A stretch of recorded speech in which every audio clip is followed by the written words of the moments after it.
Okay ప్రియులారా, చేరి కూడి వచ్చిన మీ అందరికీ క్రీస్తునామంలో శుభాభివందనాలు. ఈరోజు ఒక చక్కని పాఠం మీకు చెప్పాలని నేను సిద్ధపడి ఉన్నాను. ఈ పాఠము ఎప్పుడో బైబిల్ చదువుతుంటే ఒక రెఫరెన్స్ నాకు చదివిన రెఫరెన్స్ని అలాగే ఓన్లో పెట్టా. చాలా కాలం ఎలా చెప్పాలి అన్నది ఆలోచనలో అక్కడ పక్కన పెట్టాను. ఈ వారమే ఆ రెఫరెన్స్ని దేవుడు అనుకున్నట్టుగా ఓపెన్ చేశా కనుక దానికి ఒక టైటిల్ పెట్టాం పాఠానికి, శ్రమలలో నీవు పరిపూర్ణుడువా. శ్రమలలో నీవు పరిపూర్ణుడువా. ఎందుకంటే ప్రియులారా, గత జరిగిన సంవత్సరంలో కావచ్చు, ప్రతి మెసేజీలో జ్ఞానములో పరిపూర్ణుడు అవ్వాలి అనే సందేశాలు ఇంతకుముందు చాలా చెప్పాము మేము. కనుక దేవుడు అనుకున్నట్టుగా మనం ఉన్నామా లేదా అన్నది ఈ వాక్యం ద్వారా మనం ఆత్మ పరిశీలన చేసుకోవాల్సిన అవసరం ఎంతైనా ఉన్నది. శ్రమలలో నీవు పరిపూర్ణుడువా అనేటప్పటికీ, అంటే జ్ఞానములో పరిపూర్ణుడు అయిన వాడు పరలోకం వెళ్తాడు అన్నది ఇంతవరకు తెలుసు మనకి. శ్రమల్లో కూడా పరిపూర్ణుడు అవ్వాలి క్రైస్తవుడు. ప్రతి క్రైస్తవుడు శ్రమల్లో కూడా పరిపూర్ణతలోకి వెళ్ళిపోవాలి. అప్పుడే పరలోకం అన్నది ఈరోజు పాఠంలో మీరు వినబోయే సారాంశం. శ్రమలు అంటే ప్రపంచ క్రైస్తవులు ఏవి శ్రమలు అనుకుంటున్నారు? ఆలోచిద్దాం. ప్రపంచంలో ఉన్న క్రైస్తవ సంఘాలలో ఉన్న క్రైస్తవులు ఏ శ్రమలు అనుకుంటున్నారంటే మనకు తెలియంది ఏమీ కాదు. పిల్లోడికి బాగోలేదయ్యా, నా ఒంటిలో బాగోలేదయ్యా, నా ఇంటిలో బాగోలేదయ్యా, నా పొలము బాగోలేదయ్యా, మా గేదెలు బాగోలేదయ్యా, పనికి వెళ్తుంటే కలిసి రావటం లేదయ్యా, ఏమన్నా వేస్తే నష్టం వస్తుందయ్యా, పోనీ ఏదైనా వ్యాపారం చేద్దామంటే అందులో కూడా నష్టం వస్తుందయ్యా, నేను శ్రమల్లో కూరుకుపోయి ఉన్నానయ్యా అనే మాటలు మనకు వినబడుతున్నాయి. అవి తీర్చుకోవటానికి దేవుడి దగ్గరకు వస్తున్నారు క్రైస్తవులు. వచ్చిన వారిలో కూడా ఇప్పుడు చెప్పే మహాజ్ఞాన సంగతులు చాలామందికి తెలియదు. చాలామంది తెలియదండి. జ్ఞానములో పరిపూర్ణుడు అయితే పరలోకం వెళతాము అన్న సబ్జెక్టులని ఇంకేముందో పరిపూర్ణమైన జ్ఞానం అందేస్తుంది. ఈ కోణములో ఈ చర్చిలో మనం ప్రయాణం చేస్తే పరలోకం కొట్టేయచ్చు అని ఉన్నారు. కానీ వాటితో పాటు జ్ఞానములో పరిపూర్ణుడు అయిన నీవు శ్రమల్లో కూడా ఏమవ్వాలి? ఇదో లింక్ ఉందా? ఉందంటారా? ఆలోచించండి.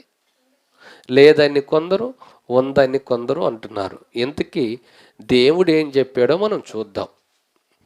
దేవుడు ఏం చెప్పాడు?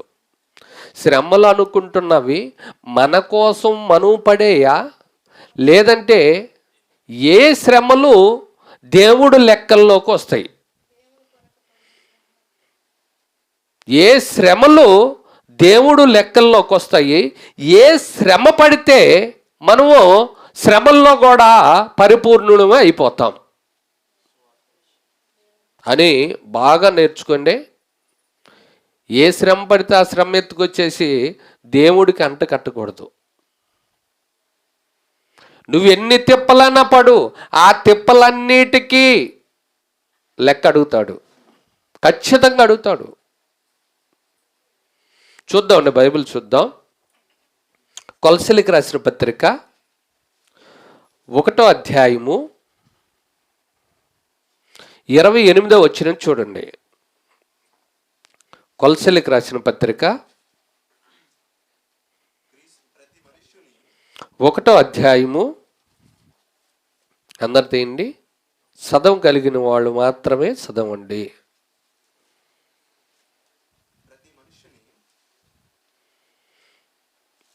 ప్రతి మనుషుని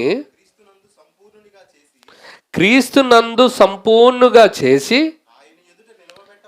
ఆయన ఎదుట నిలవబెట్టవలెనని సమస్త విధములైన జ్ఞానముతో మేము ప్రతి మనిషికి బుద్ధి చెబుతూ ప్రతి మనిషినికి బోధించుచు ఆయనను ఏం చేస్తున్నాము? ప్రకటించుచున్నాము.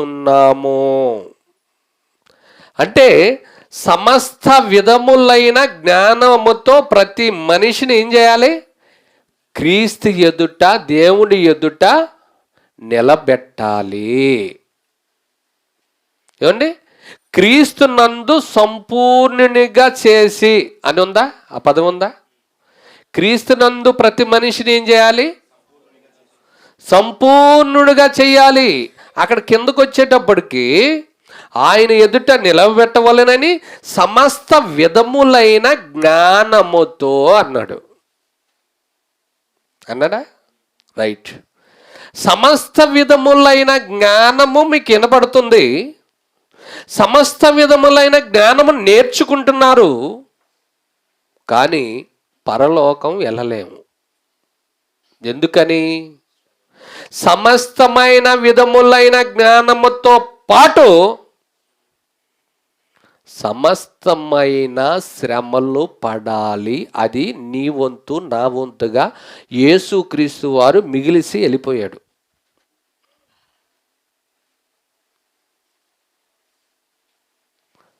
ఆయన వంతు ఆయన శ్రమలు పడి మన వంతుకి విడిచిపెట్టెళ్ళాడు. ఏంటవి? శ్రమలు. శ్రమలు అవి పడి, అయ్యా నా వంతుగా నేను చేశాను అన్న తర్వాతే మనం పరలోకం వెళ్ళగలుగుతాం. ఇదేంటి అంటే శ్రమలో కూడా వంతులు ఉంటాయా?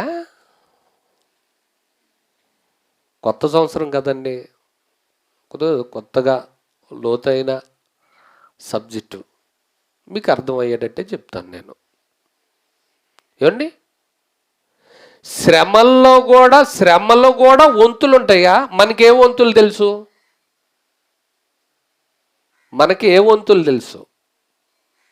మనకేం తెలుసు అంటే తెలియనట్టుగా ఉన్నారు. అన్నీ తెలుసు మనకి.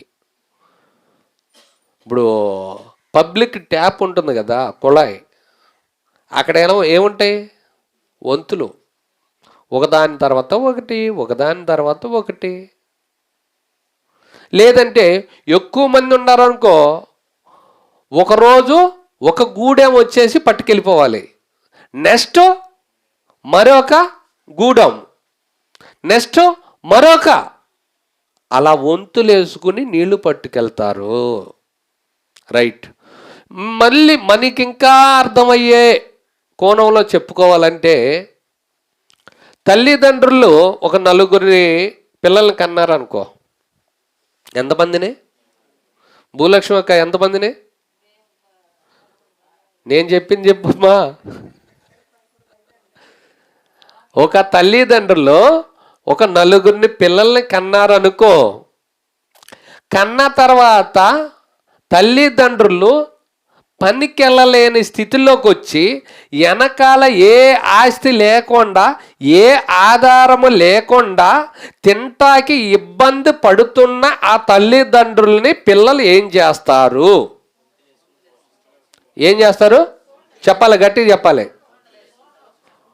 వంతులు వేసుకుంటారు. రైట్, బాగా చెప్పారు, థ్యాంక్ యూ. వంతులు వేసుకుంటారు. ఇప్పుడు పెద్దోడు నెల రోజులు చూసిన తర్వాత నెక్స్ట్ వంతు ఎక్కడికి వెళ్ళాలి?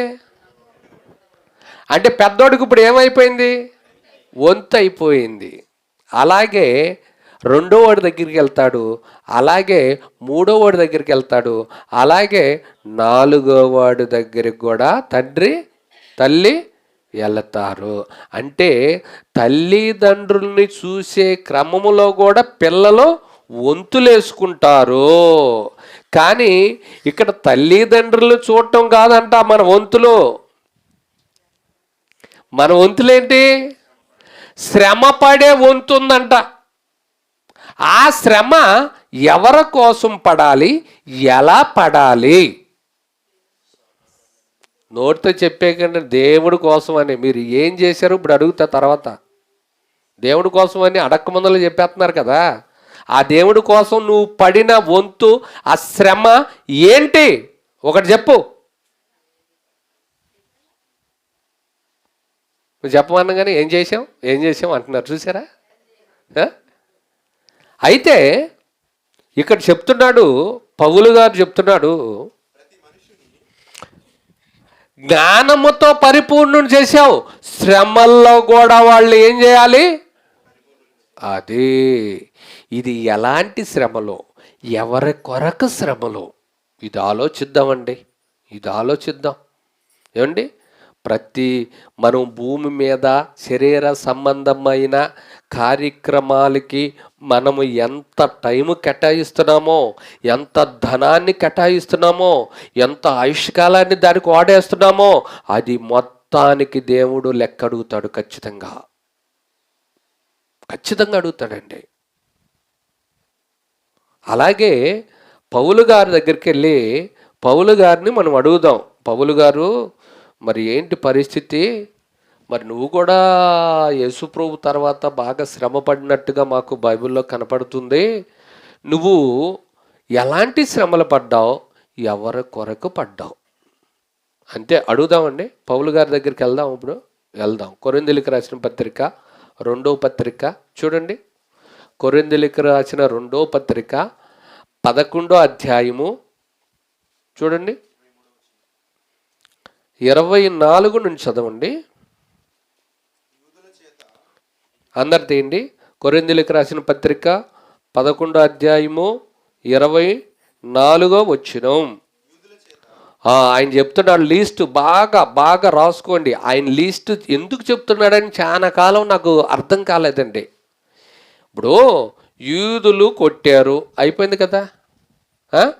రాళ్లతో కొట్టారు, అయిపోయింది. బెత్తములతో కొట్టారు, అయిపోయింది. కానీ అక్కడ సంఖ్యలు చెప్తున్నాడు. ఎన్ని మార్లు కొట్టాడో, ఎందుకు కొట్టించుకున్నానో అని ఎందుకు చెప్తున్నాడు. ఇప్పుడు పెద్దోడు ఇంటికి వెళ్ళారు అమ్మ నాన్న. ఏంటి పెద్దోడు వంతు? అది పెద్దోడు వంతు ఎప్పుడైపోయింది? నెల రోజులకి. ఒక రోజు ముందే ఫోన్ చేసి చెప్తాడు రెండో వాడికి, ఒరేయ్ మరి 29వ తారీఖు వచ్చేసింది, రేపు ఒక్కరోజు ఉండి 1వ తారీఖు కల్లా అమ్మోళ్ళు మీ దగ్గరికి వస్తారు, మీ వంతు మీరు చూడాలి. అవునా? ఏ లెక్క చెప్పాడు? నేను 30 రోజులు జాగ్రత్తగా చూశాను, నువ్వు కూడా చూడాలి. పౌలు గారు కూడా ఒక వంతు వేస్తున్నాడు మన మీద. లెక్కలు కూడా చెబుతున్నాడు బాగా. ఏ లెక్కలు చెబుతున్నాడు చూడండి. యూదుల చేత 5 మారులు 1 తక్కువ 40 దెబ్బలు తింటిని. మాకెందుకు చెప్తున్నావు అంటే నెక్స్ట్ వంతు మీదేరా నాయన. వంతు ఉంది కనుక లెక్క చెబుతున్నాడు. బాగా బైబిల్ అలా అర్థం చేసుకోవాలి. శ్రమ పడాలి. మన టైటిల్ ఏంటి? శ్రమలలో నీవు పరిపూర్ణుడువా. అందుకనే ఏవి పడితే అవి చేసేసి, ఎందులో పడితే అందులో ఇరుక్కుపోయి, ఎందులో పడితే అందులోకి వెళ్ళిపోయి నష్టాలు వచ్చేసి నేను ఏడుస్తా దేవుడి దగ్గరకు వచ్చి మా శ్రమల కొరకు ప్రార్థన చేయమనే భక్తులు ఎక్కువ అవుతారని ఏ శ్రమలో ఇక్కడ చెప్తున్నాడు. యూదుల చేత 5 మారులు ఒకటి తక్కువ 40 దెబ్బలు తింటిని. ముమ్మారు బెత్తములతో కొట్టబడి తిని, ఒక్కసారి రాళ్లతో కొట్టబడి తిని, ముమ్మారు ఓడ పగిలి శ్రమ పడి తిని, ఒక రాత్రి పగళ్ళు సముద్రములో గడిపేశాను. అనేక పర్యాయములు. ఏ ప్రయాణం చేస్తున్నాడు? ఇక్కడ ఆగుదామండి. బాగా బైబిల్ ఇలా నేర్చుకోవాలి. ఏ పడితే ఈ అడ్డమైన అన్ని తెచ్చేసి ప్రభువు ముందు పెట్టారనుకో, ఉమ్ము చేస్తాను అంటున్నాడు దేవుడు. ఉమ్ము చేస్తాడంట. ఓసారి తిడతాడు, ఒరే దౌర్భాగ్యుడా, ఒరే సిగ్గునేనోడా, ఓ దిగంబరి. చూస్తారా ప్రకటన గ్రంథం చూడండి ఎంత బిరుదులు ఇచ్చాడో మనకి. ఇవన్నీ తెలియకుండా ఏమండి మనం కూరుకుపోయిన అప్పుల్లో తెచ్చి ఆయన ముందేసి, మనము చేసుకున్న బాధలన్నీ తెచ్చి ఆయన మీద వేస్తే ఎవరండి?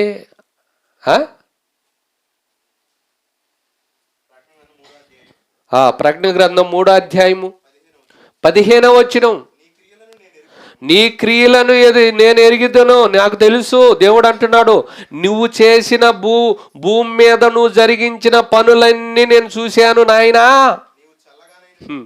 నువ్వు నాలో భక్తిగానైనను భక్తిహీనత అయినను, నీవు చల్లగానైనను ఎచ్చగానైనను ఉంటే నీకు మేలు. నువ్వు వెచ్చగానైనను చల్లగానైనను ఉండక నులువెచ్చనగా ఉన్నాము గనుక నేను దేవుడనే నేను నిన్ను నా నోటి నుండి ఉమ్ము వేయ ఉద్దేశిస్తాను. ఎందుకో తెలుసా? నువ్వు పుట్టిందెందుకో నీకు తెలియలా. 40 సంవత్సరాలు వచ్చేంతవరకు, వచ్చిన తర్వాత దేవుడని దేవుడి దగ్గరికి నా దగ్గరికి వచ్చావు. నా దగ్గరికి వచ్చిన తర్వాత కూడా 40 సంవత్సరాలు చేసిన అప్పుల్ని 40 సంవత్సరాలు వచ్చిన బాధల్ని కుమ్మరిస్తున్నావు తప్ప నా దగ్గరికి వచ్చిన తర్వాత ఏ బాధ అనుభవించావు నా కోసం? ఆలోచించండి. ఏమండి, ఒక తండ్రి ఈ బాధ్యతను విడిచిపెట్టేసి వెళ్ళిపోయాడు అనుకోండి. ఏమండి, బాధ్యతను విడిచిపెట్టి వెళ్ళిపోయాడు అనుకోండి.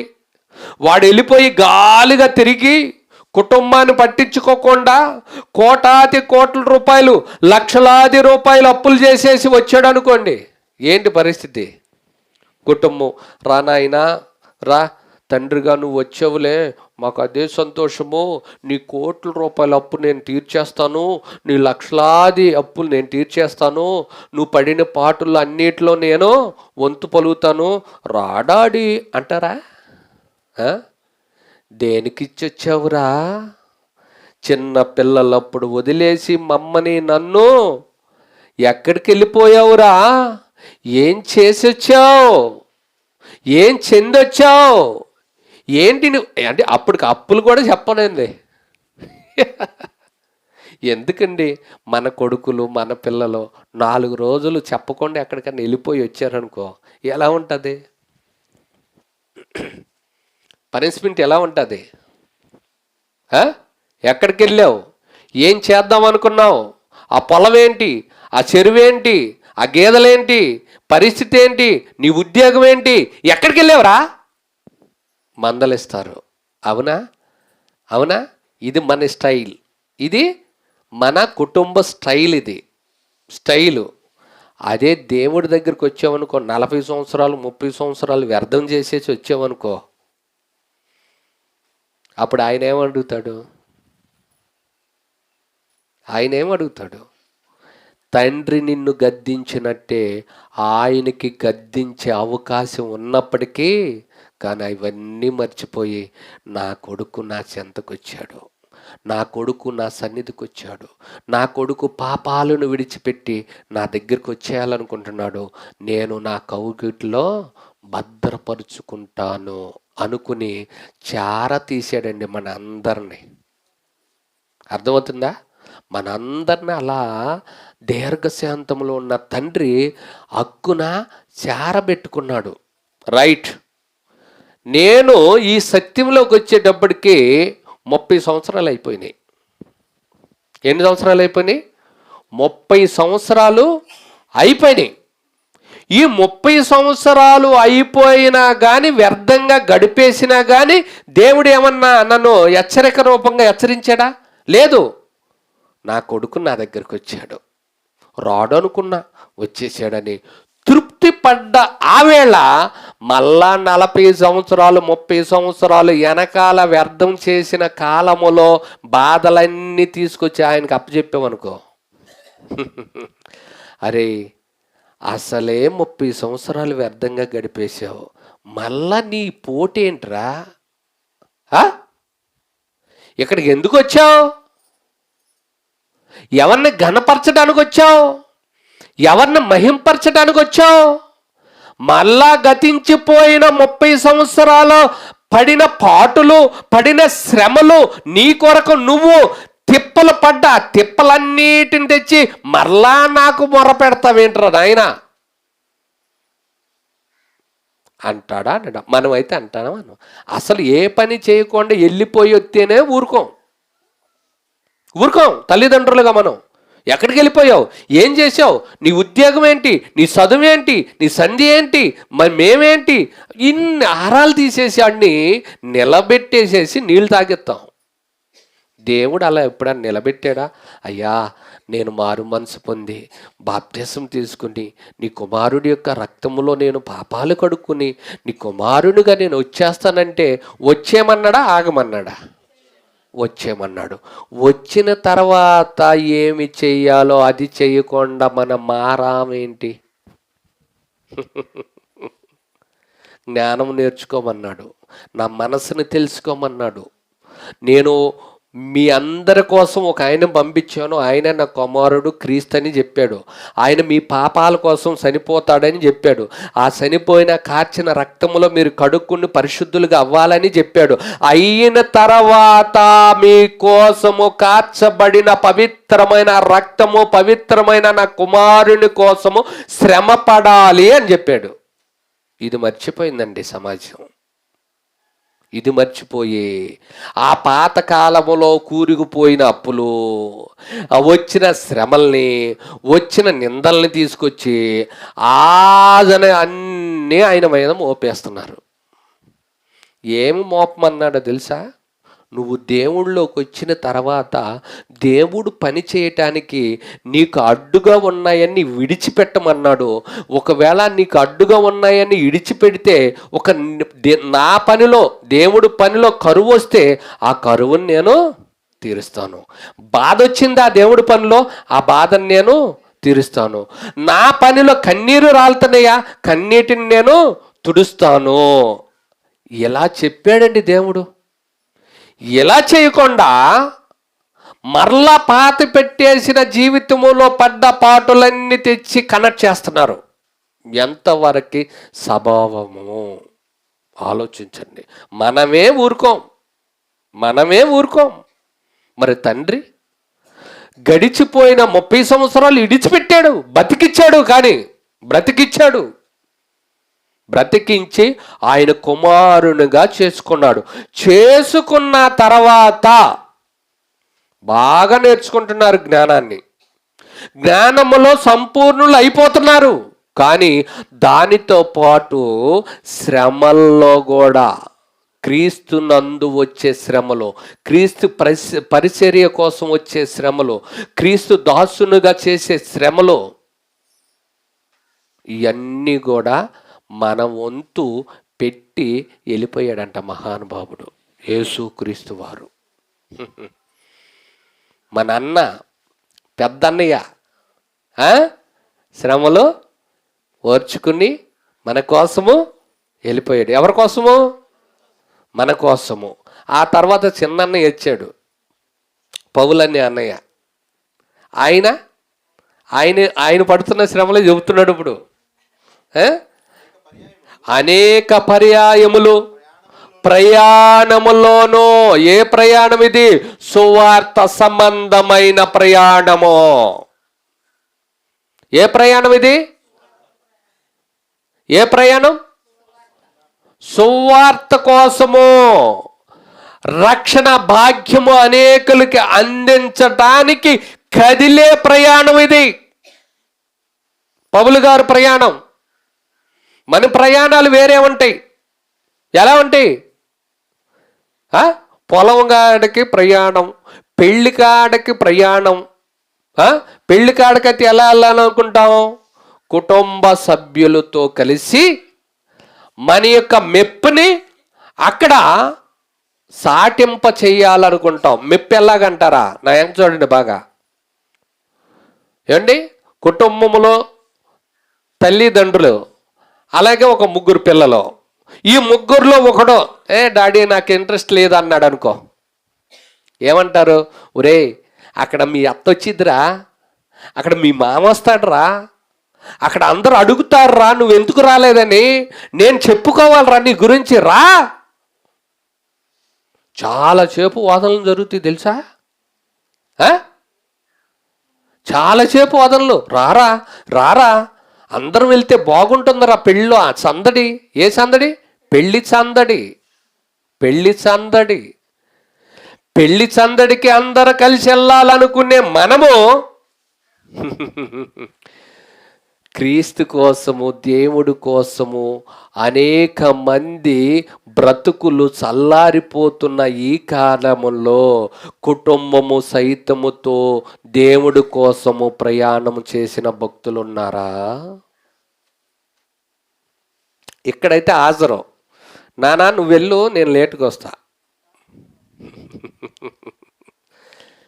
ఇప్పుడు నాన్న ఆగిపోయాడు అనుకో, ఏమే ముగ్గురు ఆగటం పోగొద్దు కానీ నువ్వెళ్ళు, భార్యకు నువ్వెళ్ళు.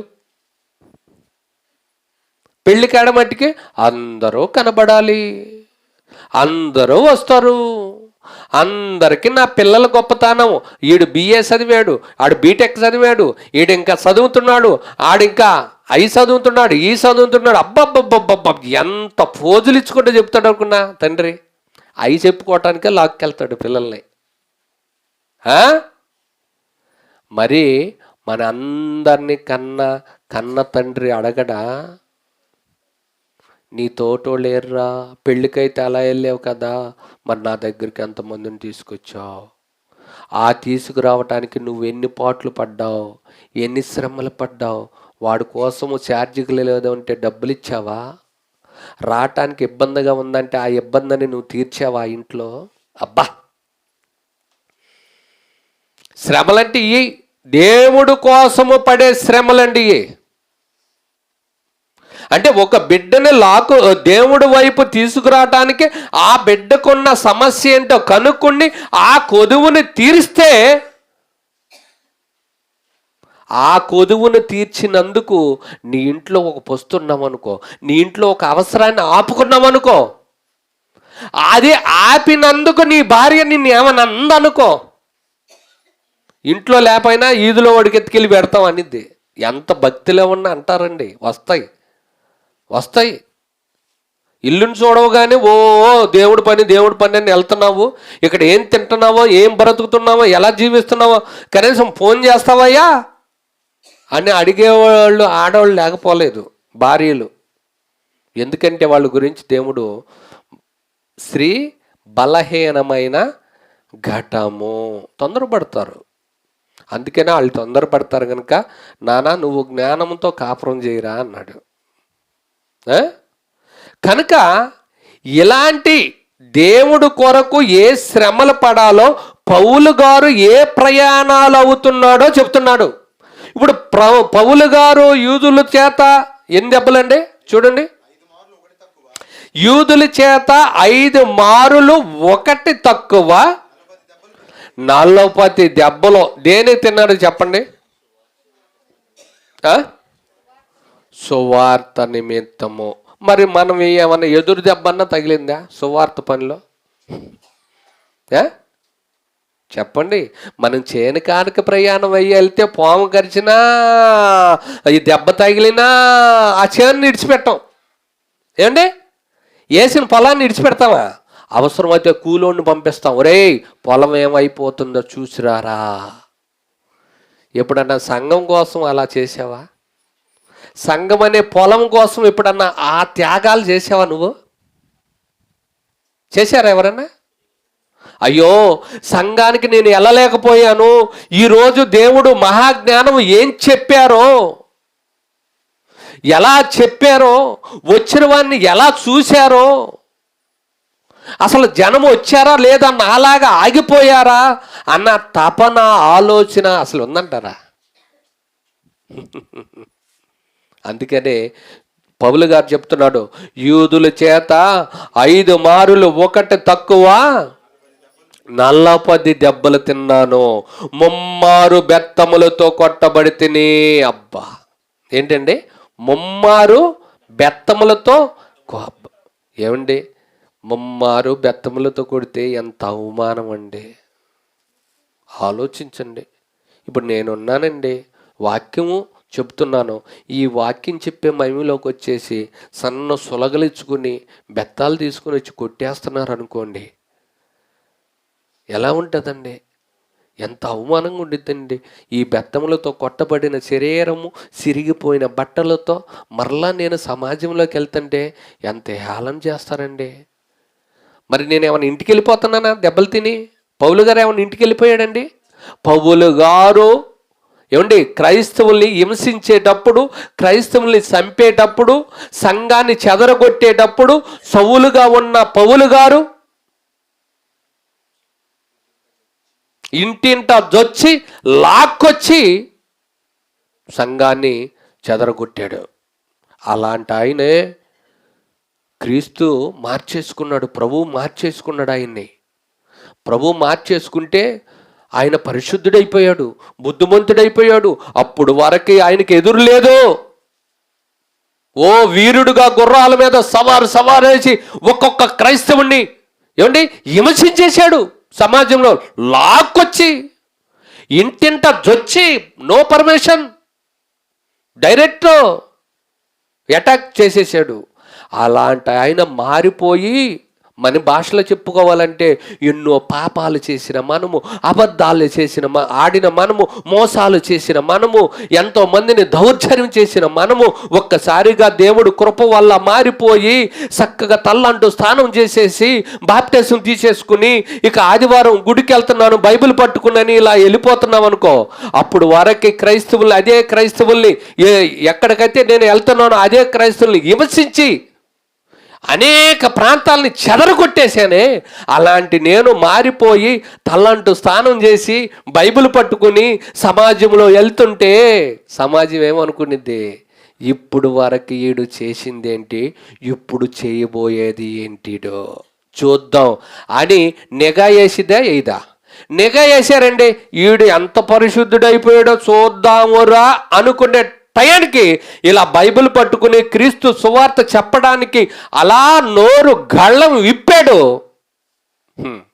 కుక్కను కొట్టినట్టు కొట్టేశారండి. ఫస్ట్ ప్రయాణం అండి. ఫస్ట్ ప్రయాణంలోనే ఆ పట్టణములో కొట్టి చచ్చిపోయాడు అని వదిలేసి ఈడు ఇక్కడ గ్రామములో మన పట్టణంలో చచ్చిపోతే దరిద్రం అనుకుని తాడు కట్టి ఊరు ఎలపలకి ఈడిచ్చిరి. అబ్బా మనమైతే తట్టుకోగలమా ఏమండి? అప్పుడే మారు మనసు పొంది బాప్టిజం తీసుకుని తల్లంటూ తానం చేసి గుడికి వస్తుంటే అలా కొట్టేశారనుకోండి, మళ్ళా దేవుడి దగ్గరికి వస్తామా? దేవుణ్ణి నమ్ముతామా? బాబాయ్ ఒళ్ళు పులకరిచ్చేస్తుందండి ఆ సిచ్యువేషన్లోకి వెళ్ళి ఆలోచిస్తే. కానీ ఆయన ఏం చేశాడో తెలుసా? అన్ని దెబ్బలు కొట్టేసి ఈడ్స్కెళ్ళి ఊరు బయట విడిచిపెడితే మహానుభావుడండి పౌలు గారు. పౌలు గారండి ఆ దెబ్బలతో ఆ దెబ్బల్ని చూసుకుని ఏడవకుండా దులుపుకుని ఆ దెబ్బలతో ఆ గాయాలతో వెళ్ళిపోయి మరొక గ్రామంలో ఏం చేస్తున్నాడు? సువార్త చేస్తున్నాడు అంటండి. ఉందండి రెఫరెన్స్, చదవండి. అపోస్తుల కార్యములు 14వ అధ్యాయము 19వ వచనం. అపోస్తుల కార్యములు 14వ అధ్యాయము 19వ వచనం. యూదులు వచ్చి ఆ జనాలందరినీ ఒరే మా పక్షాన ఉండండి, ఆడిని మట్టు పెట్టాలి, పౌలు అనే వాడిని మట్టు పెట్టాలి, నిన్నటి వరకు మనతో తిరిగి మనతో కలిసి మనతోనే ఉండి ఇప్పుడు పరిశుద్ధుడిగా అయిపోయాడంట, ఈడంతు చూడాలి. ఆ జనాలందరినీ ఆయన పక్షాన చేసేసుకుని పౌలు మీద రాళ్ళు రువ్వి అతడు చచ్చిపోయాడని ఆ పట్టణము ఎలుపలకి అతన్ని పౌల్ని ఈడ్చిరి అంటే దేవుడు పిల్లల కోసము, క్రీస్తు సువార్త కోసము అసలు ఆయన పడుతున్న పాటులు ఎలాంటివో చూడండి. మనకి ఎలా వచ్చిందండి పరలోకం చెప్పండి, ఆలోచించండి. టైం ఉందనుకుంటున్నారా? టైం మనదనుకుంటున్నారా? లేదండి. సృష్టికి ఇచ్చిన టైం అయితే చెప్పగలవండి, మన టైం మనము చెప్పలేం. ఇప్పుడు నన్ను అడగండి టైం ఎంత అంటే 3 గంటలు అని చెప్తా. మీరు మళ్ళీ అయ్యా టైం చెప్పారు, మీ టైం ఎంతకాలం అని చెప్పండి. తెలియదయ్యా. ప్రసంగం చేస్తూ చచ్చిపోవచ్చు, వెళుతూ చచ్చిపోవచ్చు, బాత్రూంలోకి వెళ్ళి చచ్చిపోవచ్చు. అందుకే దీని అంతటికి ఎంతలో కనబడి అంతలో మాయమయ్యే ఆవిరి వంటి వారే. అలా కనబడి అలా మాయమైపోతారా? మీ జీవితం అలాంటిదేరా? కాలం ఉందని కాలాన్ని పొడిగిస్తున్నారా? రక్షణ భాగ్యము నీ కాళ్ళ దగ్గరికి వచ్చినప్పుడు, రక్షణ సువార్త భాగ్యము నిన్ను తాకుతున్నప్పుడు ఎందుకు చేస్తున్నావు నిర్లక్ష్యం? ఆలోచించు. నీ కోసము నా కోసము ఒకప్పుడు క్రీస్తు వారు బలైపోతే ఆ తర్వాత వచ్చిన అపోస్తులు, ఆ తర్వాత కడ చివరకు వచ్చిన అపోస్తులైన పౌలు గారు, ఆయన పడుతున్న కష్టాలు ఏంటండి, ఆయన పడుతున్న శ్రమలేంటండి, ఆయన పడుతున్న హింసలేంటండి, ఆయన పడుతున్న ఏంటంటే అవమానం ఏంటండి? ఏ ఒక్కటైనా మనకు వచ్చిందా? దేవుడిలో ఏ ఒక్కటైనా మనకు వచ్చిందండి? అందుకనే పెట్టానండి, శ్రమలలో నీవు పరిపూర్ణుడవా. పట్టణం వెలుపలకి ఈడ్చిరి. అయితే శిష్యులు అతని చుట్టూ నిలిచి ఉండగా అతడు లేచి, బాగేనండి, క్రీస్తు సువార్త కోసము బయలుదేరిన పౌలు గారికి ఎలాంటి హింసలు, ఎలాంటి కష్టాలు, ఎలాంటి అవమానాలు వచ్చినాయో ఎదుర్కొన్నాడో చూడండి. ఒక్కవేళ అదే పరిస్థితి మన జీవితంలో ఒక్కసారి వచ్చిన దేవుడి అందులో విశ్వాసం కలిగి ఉంటామా ఆలోచించండి. శిష్యులందరూ నిలిచి ఉండగా అతడు లేచి మళ్ళీ ఏం చేశాడంట? ఏ సిగ్గులేదా? అవమానమని నువ్వు ఫీల్ అవ్వలేదా? అవ్వలేనయ్యా. ఎందుకంటే అవమానాన్ని నేను నిర్లక్ష్యం పెట్టేస్తాను, సిగ్గుని నేనేం చేస్తాను? విడిచిపెట్టేస్తాను. గాయాల్ని నేనేం చేస్తాను? దేవుడి కోసము నేను ఓర్చేసుకుంటాను. ఇవన్నీ ఎందుకయ్యా అంటే, ఇంకా నాలాగా మూర్ఖతంగా తిరిగే ప్రజలు ఎందరో ఉన్నారు, వారందరినీ నేను కాపాడాలి అంటే, క్రీస్తు దాసుడు పాదాల మీద నేను పడేయాలంటే నా వంతు నేను శ్రమలో పడాలి. ఏమండి ఎంత గొప్ప మాటలండి. ఏమండి లేచి ఏం చేశాడంటే ఆయన, పౌలు గారు లేచి మళ్ళీ పట్టణంలో ప్రవేశించి మరునాడు అంటే ఇవాళ కొడితే మరునాడు ఏం చేశాడు? మనం ఇవాళ కోతకి వెళ్ళొస్తే ఇప్పుడు ఏం చేస్తాం? కోతకెళ్ళొచ్చి పనుకుంటావు, దేవుడి కార్యక్రమానికి రావు. నాటుకెళ్ళొచ్చి పనుకుంటావు, దేవుడి కార్యక్రమానికి రావు. కోతలు కోసి పనుకుంటావు, నాటేసి పనుకుంటావు, నీ పనులు ఎన్నైనా చేసి పనుకుంటావు, రావు. కానీ దేవుడు కోసము కష్టపడతాను, దేవుడి కోసమే నిలబడతాను, దేవుడి కోసం దేవుడి పిల్లలకి దేవుడి వైపు తిప్పటానికి దేవుడి పిల్లల్ని నా ప్రాణము కూడా పణంగా పెడతానని ఒక వీరుడుగా ధీరుడుగా వచ్చినట్టు కనపడుతున్నా పౌలు గారు. ఏమండి, మరి మన జీవితాల్లో ఎందుకనండి ఇలా అయిపోయినాయి? ఏమండి, క్రీస్తు కోసము, క్రీస్తు లోనికి రావటానికి ప్రజల కోసము పడుతున్న పాటలండి, అవి శ్రమలండి. ఆ మరునాడు కూడా అబ్బా, ఇక్కడ వద్దంటున్నారుగా, కొట్టేశారుగా, ఇంకో ప్రాంతానికి వెళ్ళిపోద్దాం. ఏం రెస్ట్ తీసుకోవా అన్నా? పౌలన్నా, నీకు రెస్ట్ వద్దంటే, వద్దయ్యా, నాకుంది కొద్ది కాలమేనయ్యా, గత కాలంలో ఎన్నో పాపాలు చేశానయ్యా, అవన్నీ క్షమింపబడాలి అంటే నాకున్న కాలంలో నేను దేవుడి పనికి నేను ఎక్కడ ఆటంకంగా మారకూడదయ్యా, మారకూడదు. నేను ఇంకా నా సొత్తు కాదు. ఎవరు సొత్తు? దేవుడి సొత్తు, క్రీస్తు సొత్తుని. ఎందుకు? క్రీస్తు రక్తము చేత నన్ను కడగబడి నన్ను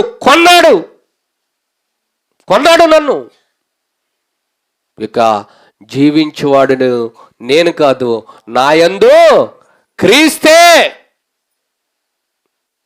నా బ్రతుకుట కంటే సావైతే నాకు ఇంకా లాభం. ఎక్కడా? ఏ పనిలో? సువార్త పనిలో లాభం, సావు లాభం.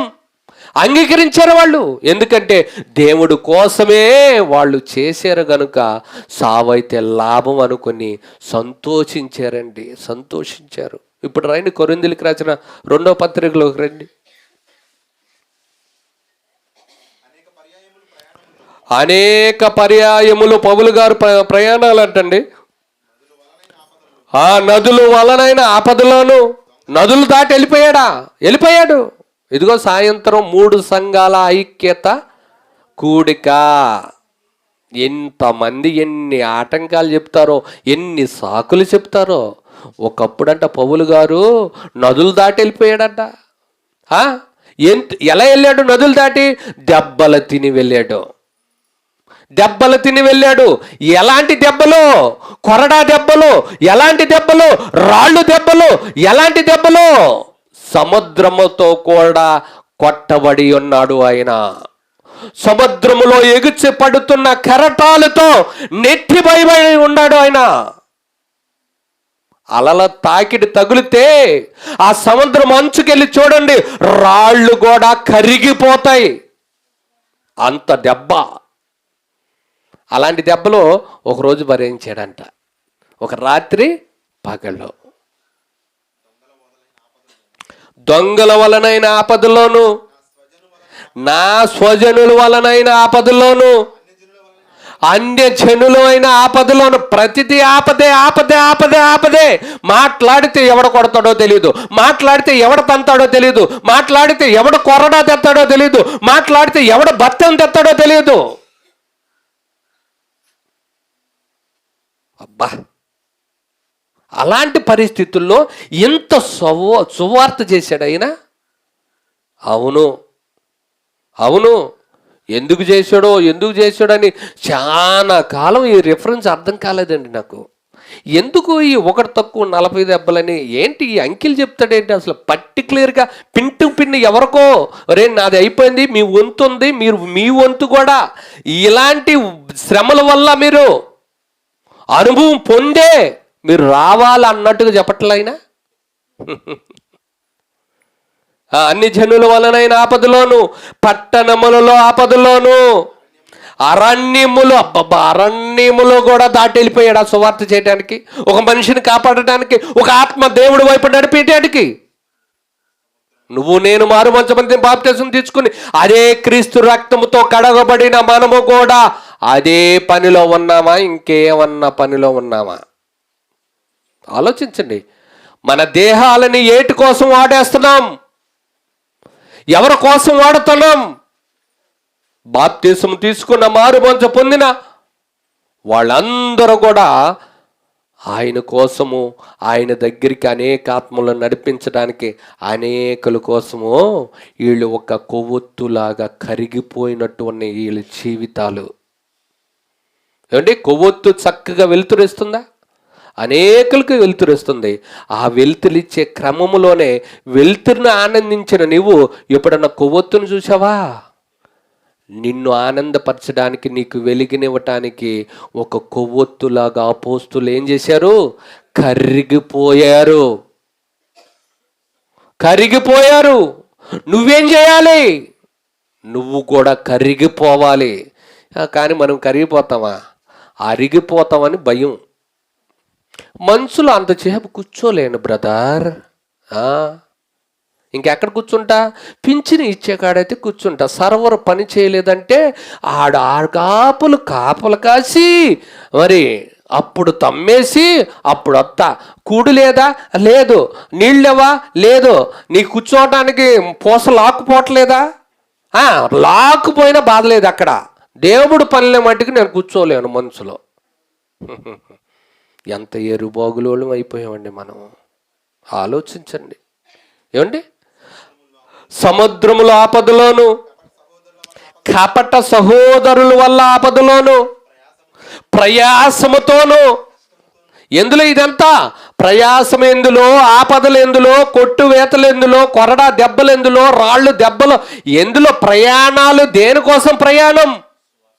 ఓ క్రైస్తవుడా, నువ్వు నిజమైన క్రైస్తవుడు అయితే దేవుడి కోసం ప్రయాసపడు, దేవుడి కోసం నడుము కట్టు. అనేకుల్ని ఆ దేవుడి వైపు తిప్పటానికి సభ్య సమాజము కట్టుకుని నరకానికి చేరువున దగ్గర అయిపోతుంటే ఎలా నిద్రపడుతుందండి క్రైస్తవులకి? చెప్పండి. ఇదిగో నా కాలు ఇరిగిపోయింది. ఏమండి? ఇరిగిపోయిన కాలుతో కట్టుకుని ఏమండి మళ్ళీ నెల రోజులకి ఆపరేషన్. అది ఎంత ఇబ్బంది అవుతుంది అనుకున్నారు? ప్రసంగం చేసిన తర్వాత నా కాలు నా దేహంలో ఒక కాలు ఉందా లేదా అన్నట్టుగా తడుమాలు చేస్తుంది, బండమారిపోతుంది కాలు. దేనికోసం? మీ అందరిని వెలిగించడానికి వాక్యంతో. మరి మీరు ఎవరి కోసం? అనేకులకి వెలిగించడానికి మీరున్నారు. ఇదేనండి బాణి, ఇదేనండి రూటు. అంతేగాని ఎప్పుడు మన అవసరాలు, మన కష్టాలు, మన ఇబ్బందుల్లో ఏంటంటే ఇదే పోరేనా? బాధలు, కష్టాలు, నష్టాలు చచ్చేంత వరకే. ఆలోచించండి. తన అన్నది చచ్చేంత వరకే, కాటికి వెళ్ళేంత వరకే. వాళ్ళు బంధాలు పెన వేసుకుని ఉంటాయి. దేవుళ్ళు కష్టపడినెవరు, దేవుడికి ఇవ్వనివ్వరు, దేవుడి కోసం వెళ్ళనివ్వరు. నువ్వు ఈ పెన వేసుకున్న బంధాల్ని తెగదీసి నా దేవుడి కోసం నేను బ్రతకాలని కంకణం ఎప్పుడైతే కట్టుకుంటావో అప్పుడే క్రీస్తు పరిచారకుడు అవుతావు. నువ్వు శ్రమల్లో పరిపూర్ణుడు అవుతావు. ఇంకా చదవండి కింద. ప్రయాసముతోను, కష్టముతోను, తరస్సుగా జాగారము, ఆకలి దప్పులు, తరచుగా ఉపవాసం, చలి. బట్టలు లేవా? అంత బోధ చేసావుగా అన్నయ్య, పౌలన్నయ్య. బట్టలు లేవా? నాకెవరిస్తారయ్యా? నన్ను కొట్టేవాళ్లే కానీ ఆదరించేవారు ఎవరున్నారయ్యా? నన్ను రాళ్లతో కొట్టి ఈడ్చేవాళ్లే కానీ చెంత చేరదీసి ముద్ద పెట్టేవాళ్ళు ఎవరున్నారు? గుక్కడి నీళ్ళు ఇచ్చేవాళ్ళు ఎవరున్నారయ్యా? అలాంటి పరిస్థితుల్లో ఆయన అంత సేవ చేస్తే మనం ఎక్కడికి వెళ్ళైనా చెప్పు, దేవుడు సువార్త ఎవరైనా నోరిప్పి మాట్లాడతారండి? ఇంత సమాధానంగా ఉన్న ప్రదేశంలోనే ఒక మాట చెప్పలేని దశలో మనం ఉన్నామంటే అలాప్పుడు ఎంత పని చేశారండి? మనం ఇంకెంత చెయ్యాలండి? ఆలోచించిన ఉండేరి రెఫరెన్స్ చదువుతున్నా 27వ వచనం. ఇంకను చెప్పవలసినవి అనేకమైన ఉన్నవి. ఇవియుగాక అంటే రాళ్లతో కొట్టేది, కొరడాలతో కొట్టేది, సముద్రంలో పడిపోయేది, అరణ్యములో వెళ్ళేది, ఏమంటే ఎడారుల్లో వెళ్ళేది, స్వజనుల వల్ల ఆపద, ఇవన్నీ కాక ఇంకో బాధ ఉందంటే అది ఏం బాధ? అప్పుల బాధ. పౌలు గారు అన్న, నీ అప్పులైతే మా సంఘం ఒక 50 మంది ఉంటారు, నీ అప్పు ఎంత చెప్పు, ఇచ్చేస్తాం మేము. అడుగుదామా అన్న? అప్పుల బాధ ఉండవా? లేకపోతే ఇళ్ళు కట్టేమన్నా అప్పు అయిపోయావా? లేకపోతే చెరువులు వేసి అప్పు అయిపోయావా? పౌలన్నా చెప్పండి అన్న, మేము ఇస్తాం. లేదా పొలాలు వేసి అప్పు అయిపోయావా? దేనికన్నా? చింత ఎందుకన్నా? భారం ఎందుకన్నా? అడుగుదాం. ఇప్పుడు ఆయన చెప్తున్నాడు చూడండి, ఇవియుగాక సంఘములన్నిటిని గూర్చిన చింత కలుగుతుంది. ఎక్కడ ఎవడ జారిపోతాడోనని దుష్టుడి వల్ల. ఈ భారము దినదినము నాకు కలుగుచున్నది.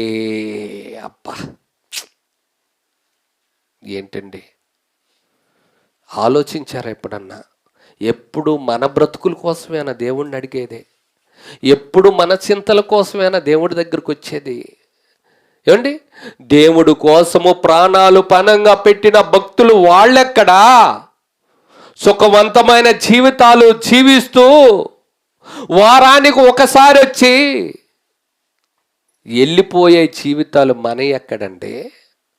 ఏమైనా పొంతనుందా? ఆలోచించుకోండి. ఏమి అసలు దగ్గరకు కూడా వెళ్ళలేమోనని భయం వేస్తుందండి. అందుకనే చెప్పా, పరలోక రాజ్యము ఇరుకు ద్వారము ఎందుకయింది? 31st నైట్ అదే ప్రసంగం. ఎందుకయింది? నువ్వు విడిచిపెట్టలేవు, నువ్వేమీ విడిచిపెట్టలేవు. వచ్చిందే సగం జీవితం అయిపోయింది. ఈ శేష జీవితంలో దేవుడికి ఉపయోగపడాలన్న ఆలోచన లేకుండా చేసింది అపవాది. నేను అందుకనే కొన్ని వారాలుగా చెప్తున్నా, మీకే చెప్తున్నా. ఏ సంఘానికి చెప్పలా? రేపల్లో ఉన్న సంఘానికి చెప్పలా, కొత్తపాలెంలో ఉన్న సంఘానికి చెప్పలా, హైదరాబాదులో ఉన్న సంఘానికి చెప్పలా, పోతార్లంకలో ఉన్న సంఘానికి చెప్పలా, తెనాల్లో ఉన్న సంఘానికి చెప్పలా. ఇవన్నీ నీకు నేరు కట్టానండి. చక్కగా చేస్తున్నారు దేవుడి పని. ఏ సంఘానికి చెప్పలా? ఈ కల్లిపాలెంలో ఉన్న క్రైస్ట్ చర్చి వారికి ఎందుకు చెప్పానో తెలుసా? కాస్తో కోస్తో దేవుడికంటూ ఉపయోగపడేది మీరేనని నాకు అనిపించింది. అందుకే చెప్పాను మీకు, నా గురించి ప్రార్థన చేయండి. నేను పరిపూర్ణంగా దేవుడి సేవ చేయాలని చాలా ఆశతో ఉన్నా. దేవుడు బోల్డన్ని సంగతులు ఇచ్చేస్తున్నాడు. చెప్పటానికి మళ్ళీ ఆదివారం రావాలి. ఈ మహిమలో వచ్చే సంగతులన్నీ నా హృదయము బరువెక్కిపోతుంది. అది మీతో పంచుకోవాలి అనేనండి మిమ్మల్ని ప్రార్థించమంది. చూడండి, ఏమండి, ఇవన్నీయుగాక సంఘములన్నిటిని గూర్చి నా చింతయు కలదు. ఈ భారము దినదినము నాకు కలుగుచున్నది. చింత దేని గురించి? మనకి దేని గురించి? ఎవరన్నా బాధ వచ్చిందంటే చెప్తాను. ఇక మీరు బాధ వచ్చిందంటే ఎవరి గురించి చెప్పాలో తెలుసా? సువార్తకి వెళ్తుంటే బాధ వచ్చిందయ్యా, నీ పాదాలు కడిగి నెత్తిని పోసుకుంటాను నీళ్ళు. అయ్యా, ఒక పాపిని రక్షించడానికి, రక్షణ సువార్త చెప్పడానికి వెళ్తుంటే నాకు కరువు వచ్చిందయ్యా, శబాష్, నీకు నెలకు బతిమేమో ఎంత అయిద్దో చెప్పు, నా పిల్లల్ని అడిగి నీకు ఇప్పిస్తా. ఇదన్నీ కాకుండా నాలుగుంది కాబట్టి ప్రార్థన చేసేయ్యా. దేనికి చేయాలి ప్రార్థన చెప్పండి? దేనికోసం చేయాలి? మన జీవితంలో ఇప్పటికే ఒకరికి 20 సంవత్సరాలు అయిపోయినాయి, 30 సంవత్సరాలు అయిపోయినాయి, 40 సంవత్సరాలు అయిపోయినాయి, 50 సంవత్సరాలు అయిపోయినాయి, 60 అయినాయి, 70 అయినోళ్ళు కూడా ఉన్నారు. ఇంకా తండ్రి దగ్గరికి ఎలా వద్దా మనము? తండ్రి పని చేసి ఆలోచించండి అండి. జ్ఞానము జ్ఞానము జ్ఞానము, జ్ఞానమందు ప్రతి మనిషిని పరిపూర్ణంగా చేసి క్రీస్తు యొద్ద నిలబెట్టాలన్నాడు. జ్ఞానముతో పాటు క్రీస్తు నందు వచ్చే ప్రతి శ్రమను కూడా మనము అనుభవించి పరిపూర్ణను అయితే తప్ప పరలోక రాజ్యానికి మనం అర్హులమే కానే కాలం. లాస్ట్ రెఫరెన్స్ ఒకటి చూపిస్తా చూడండి. ఏమండి, వంతులుంటాయా శ్రమల్లో? శ్రమల్లో వంతులుంటాయా? ఆ వంతు నువ్వు పడితేనేనా పరలోకం వెళ్ళేది? పడకుండా వెళ్ళిపోతానంటావా? నువ్వు శ్రమే రావద్దు అంటున్నావు. ఏమండి, బాధలే వద్దు అనుకుంటున్నావు. అయ్యా, ఏ బాధలు లేకుండా నాకు ప్రార్థన చేయని ఒక బిడ్డ, అయ్యా సమస్యల్లో ఉండిపోయాను నా గురించి ప్రార్థన చేయమని మరో బిడ్డ, ఇంకో బిడ్డ వచ్చి అసలు నాకు ఏ సమస్య రాకుండా ఉండాలని ప్రార్థన చేయమని మరొక బిడ్డ. వీళ్ళందరినీ ఇలా ప్రార్థన చేసుకుంటూ వెళ్తే ఏమన్నట్టు తెలుసా దేవుడికి? అయ్యా, వీళ్ళందరినీ ఎవరిని కూడా పరలోక రాజ్యం తీసుకోవద్దు అన్నట్టు వినపడుతుంది ఆయనకి. మీకు తెలియదు కది, మా ఇద్దరి మహిమలో జరుగుతున్న సంభాషణ అది. వీడికి శ్రమనే, ఆయనేమో క్రీస్తేమో ఆయన వంతు భరాయించి మన వంతుకి ఇడిచిపెట్టి వెళ్ళిపోయాడంట. మీకు రిఫరెన్స్ చూపిస్తాను చూడండి. ఇప్పుడు బైబిల్ ఇలా చదవాలండి. బైబిల్ ఏంటి, శ్రమ అనే వంతు ఉంది, ఆ వంతును పడితేనే పరలోకం, లేకపోతే లేనట్టే. ఎలా ఉండిద్దంటే ఆ రెఫరెన్స్ చూస్తారా? కొలసీలకు రాసిన పత్రిక చూడండి, అందరితో ఈయన బైబిల్. కొలసీలకు రాసిన పత్రిక 1వ అధ్యాయము. ఏంటి, ఇప్పుడు వరకు శ్రమలు చెప్పాను కదా, ఒకటన్నా ఉందా మన బ్రతుకులో? క్రీస్తుని అంగీకరించిన తర్వాత క్రీస్తు కోసము నేను ఇలాంటి త్యాగాలు చేశానయ్యా, ఇలాంటి శ్రమ పడ్డాను నేను దేవుడు కోసమే ఇక అని చెప్పగలిగిన వారు ఎవరైనా ఉన్నారా క్రైస్తవ సమాజంలో? కొలసీలకు రాసిన పత్రిక 1వ అధ్యాయము 24వ వచనం చూడండి. ఇప్పుడు మీరు బెత్తరబోయే రెఫరెన్స్ ఇది, ఎప్పుడు చదివేది. ఇప్పుడు మీ కొరకు నేను అనుభవించుచున్న శ్రమల యందు, అబ్బా ఎవరంటే ఈయన పౌలు గారు ఎవరి గురించి శ్రమ పడుతున్నాడంట? ఏమండి, సంఘము కొరకు. అంటే ఇప్పుడు మీ కొరకు నేను అనుభవించుచున్న శ్రమల యందు సంతోషం. మనకెందుకు నీరసం మొఖాలు ఉంటాయి? మనకి శ్రమ రాగానే ఏడుస్తారేంటి? మనకి శ్రమ రాగానే దేవుడి దగ్గరికి వచ్చారు, పాస్టర్ గారి దగ్గరికి వచ్చేసి శ్రమలు తీసేయమని ప్రార్థన చేయమని అడుగుతారేంటి? అంటే మీరు పడుతున్న శ్రమలు ఎవరి కోసం? మీరు పడుతున్న శ్రమలు ఎవరి కోసం? మీరు ఏడుస్తున్నారు, మీరు దిగులు చేస్తున్నారంటే మీరు పడుతున్న శ్రమలు మీ కొరకు, మీ కుటుంబాల కొరకు. అదే దేవుడి కోసం పడితే సంతోషం. సంతోషం. మనం ఎందుకు కృంగిపోతున్నాం? మనం ఎందుకు అలసిపోతున్నాం?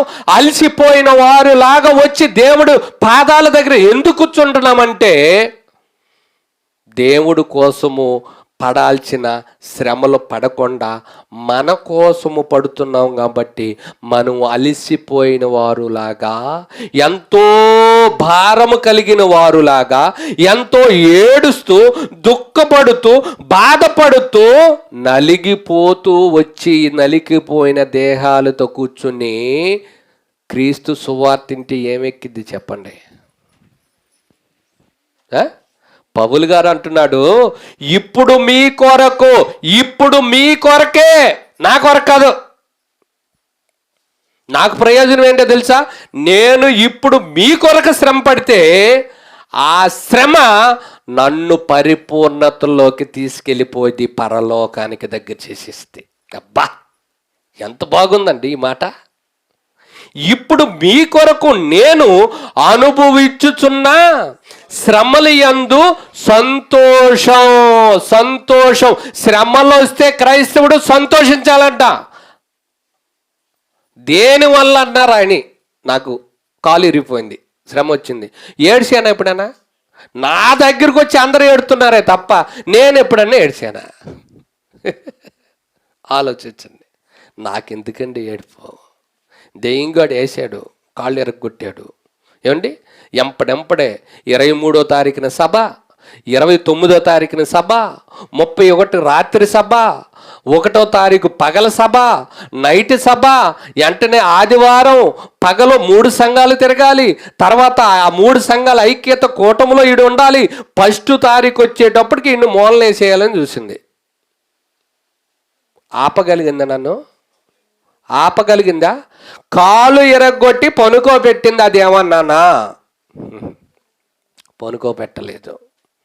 అర్థం కానివాడికైతే ఎదురు దెబ్బ తగిలిన ఇంట్లో తొక్కు పెట్టి పనుకుంటాడు. చిన్న చలి జ్వరం రాదే పనుకుంటాడు. కూర్చోలేనయ్యా, ఓపిక లేదు, కూర్చోలేనయ్యా, నిద్ర ఉండలేదయ్యా, రేతురో నేను రాలేనయ్యో. ఎందుకో నీ జీవితం పరమార్థం అర్థమైందా? ఆలోచించు. నువ్వెందుకు వచ్చావు? ఎందుకు మారుమనసు అన్నావు? ఎందుకు బాప్టిజం అన్నావు? ఎందుకు సంఘ సభ్యుడిగా జాయిన్ అయిపోయావు? అయిన తర్వాత సోమరిలాగా ఎందుకు ఉండిపోయావు? వద్దు. పౌలు గారు చెబుతున్నాడు, ఇప్పుడు మీ కొరకు నేను అనుభవించుతున్న శ్రమలయందు సంతోషించుచు సంఘము అను ఆయన శరీరమునకు శరీరము కొరకు క్రీస్తు పడిన పాటుల్లో కొదువైన వాటి యందు, అబ్బా, క్రీస్తు పడిన శ్రమలు కొదువుగా ఉన్నాయంట. కొన్ని ఆయన వంతు తీర్చుకుని వెళ్ళిపోయాడు. పడవలసిన శ్రమల్లో మనం వంతు ఉందంట. అది శ్రమలు కూడా వంతు అప్పచెప్పి వెళ్ళాడా? అన్ని ఆశీర్వాదాలు అనుకున్నారా పిచ్చోళ్ళారా? క్రీస్తులాగా పరలోకం వెళ్ళిపోవాలని అడిగే వాళ్ళకి ఈ ప్రశ్న. క్రీస్తులాగా నేను పరలోకం వెళ్ళిపోవాలి, నేను యోబులాగా దీవించబడాలి అని అడిగే వాళ్ళకి ఒక ప్రశ్న. యోబులాగా దీవించబడాలంటే ముందు యోబుకు వచ్చిన కష్టాలు నువ్వేం చేయాలి? పడాలి. పడతావా? పారిపోతావా? పిరికి పంద. యోబుకు వచ్చిన ఆశీర్వాదం అడుగుతున్నావు, యోబుకు వచ్చిన కష్టాలు వస్తే క్రీస్తులాగా వెళ్ళిపోవాలనుకుంటున్నావు పరలోకం. క్రీస్తుకు వచ్చిన నిందలు అవమానాలు వస్తే తట్టుకోగలవా? తట్టుకోవాలని క్రీస్తు పౌలు చెప్తున్నాడు ఇక్కడ. తట్టుకోవాలి. ఆయన వంతు ఆయన శ్రమ ముగించుకుని వెళ్ళాడు. పెద్దోడు వంతు అయిపోయింది, అమ్మ నాన్న చూశాడు. నెక్స్ట్ వంతు వస్తుంది, అది మనకే. పెద్దోడు మన యేసుప్రభు అన్నయ్య, చిన్నోడు పౌలు అన్నయ్య, నెక్స్ట్ మనం మన దగ్గరికి వస్తుందంట. ఎలా వస్తుంది? సంగమను ఆయన శరీరము కొరకు క్రీస్తు పడిన పాటుల్లో కొదువైన వాటి యందు, పౌలు గారు అంటున్నాడు, నా వంతు క్రీస్తు పాటుల్లో కొదువైన వంతు. అబ్బా, పాటలు ఏంటి?